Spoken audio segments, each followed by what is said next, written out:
So real quick, season 2, episode 7 and 8 spoilers for Hazbin Hotel. So if you've not watched them yet, then you may want to scroll on past this because I'm going to be covering a lot and I've only got 10 minutes to do it. So we'll see if I can cover everything I need to cover in just one video. I don't know what I'm going to do now that Hazbin Hotel is over. I don't know how to continue Hazbin Hotel content now that it's over. I'm going to have to figure something out. But I will figure it out. I will figure something out because you guys seem to really like it when I talk about Hazbin Hotel. So I figured I might as well keep doing that since you guys seem to like it on TikTok. So episodes 7 and 8, the finale of Hazbin Hotel season 2, blew me away. Very much so blew me away. Loved the song. What was it? Loved the song in episode 7 that was When I Think of the Future. Loved that song. It was a medley of all the different songs that we'd heard during season 1 and season 2, and it was so good. It was amazing. Lucifer was indeed tricked and ended up being in Vox's power machine. And we got a little bit of a Radio Apple moment where Alistair told Lucifer that he was sloppy with his secrets. And Lucifer got mad. And then, that was basically episode 7. I keep saying season. I don't know why. So basically, Vox was getting his weapon powered up. He shot the gates of heaven open and invited everybody to come to a party for the next day so that he could celebrate being a ruler. So the episode I really wanted to talk about, yes, episode 7 was good, okay? Don't get me wrong. I probably have a lot of things I'm not saying about episode 7, but episode 8 right now is so predominant in my head and so living rent-free that I have to talk about it. So we get back to the hotel where Vox ends up calling Charlie and telling her, hey, your dad's here. You need to come to this party.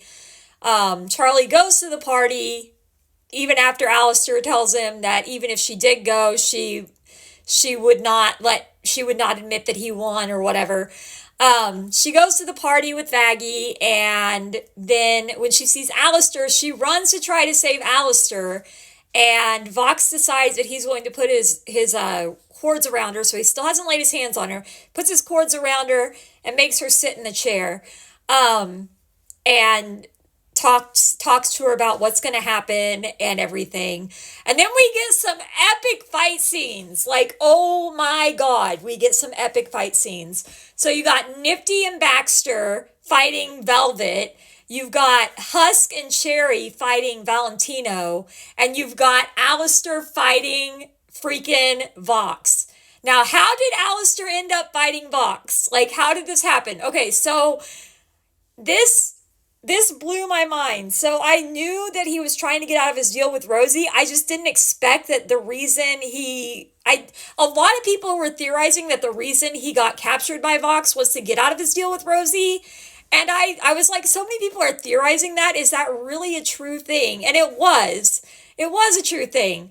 So basically what happened is Charlie is on stage, and Vox basically tells her, admit you lost, admit I'm the strongest sinner in hell. And Charlie's like, I will never admit that. I will never say that. And Alistair does this thing, and oh my God, the scene is playing rent-free in my head, and I swear I'm making a video about this scene right after this because I would totally listen to Alistair if he talked to me this way. So he does this thing where he somehow reminds her of the deal she made while he's asking for one small favor. And as soon as he says favor, this green stuff comes out of his mouth and her arm starts turning voodoo-y green. And she's like, don't make me do this. But then he says it in a way that's kind of like he's already got her under control. It's a soul contract. Any contract with Alistair is soul binding. So basically, he's already got her under his control, and he tells her, tell him he's the strongest sinner in hell.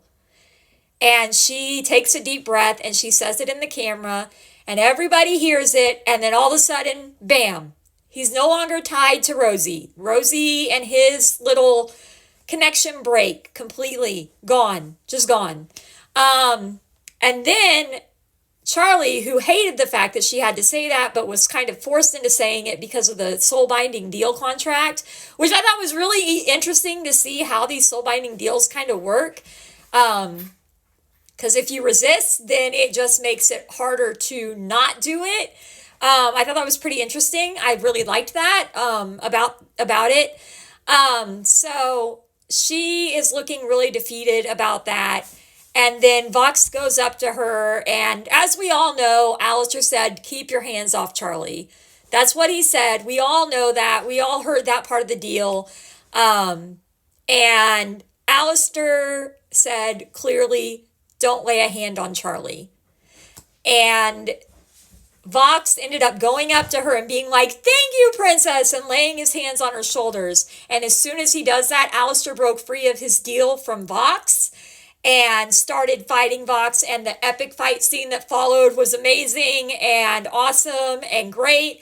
And not just because I'm an Alistair simp, even though I am, but then we got to the point where finally everybody was trying to get rid of the weapon that Vox had created, and Rosie comes in and says to Alistair, "You're gonna help them, right? You're not going to let them die, right?" And he said, "If they die, it's quid pro quo. I don't work for free." So she no longer has him under a soul contract, and she knows that, and she tells him off for it. She is mad. She is pissed that he figured out how to break the soul contract. And I don't know what deal they made. I don't know if Alistair actually got Rosie's soul, or if the deal was, "I won't take your soul if you fix my staff." Because after that scene with Rosie, his staff was fixed, and then Rosie and him were both standing together trying to help with the weapon.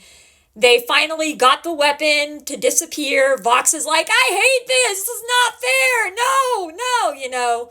And then he gets ripped apart by Valentino. And basically, Valentino tells him, "I'm not talking to you," when Vox starts asking about approval ratings. And there were some sad things in this episode, though. So we had Angel ending up under the mind control, really bad mind control. And he ended up strangling Cherry Bomb and not even realizing he was doing it until Husk ended up punching him in the back of the neck. And so Angel, kind of like I theorized, like nothing else I theorized yesterday happened. Nobody big died like I thought they were. But like I theorized yesterday, Angel did indeed say, "I'm not coming to the hotel anymore. I'm not safe around you guys because I was a spy. I can't control what happens. The only thing I could control was when I signed my name over to that contract." And so now he's living back with Val. And so I'm like, shit. Like, I'm really worried. And Husk was really upset about it, and so was Cherry Bomb. But Husk, it was really a Husker Dust moment for everybody. And then we got back to the hotel, and Alistair's there, and he decided to stay, apparently, even though he's not under Rosie's leash anymore, so he's not required to stay. And they say something about he must have found something that was entertaining. And as soon as they say entertaining, they zoom over to Lucifer. So I'm really excited to see what that hints at in their relationship in the next season. And then Charlie gets a call from her mom right after Luke flies away. And so I'm really starting to worry about whether this Lilith is a real Lilith or not. But anyway, I have a few more videos to make. I'm going to Texas, so I got to make a few videos so I can post one a day for you guys. But yes, much love, guys, and thank you for listening to my long rant. Bye!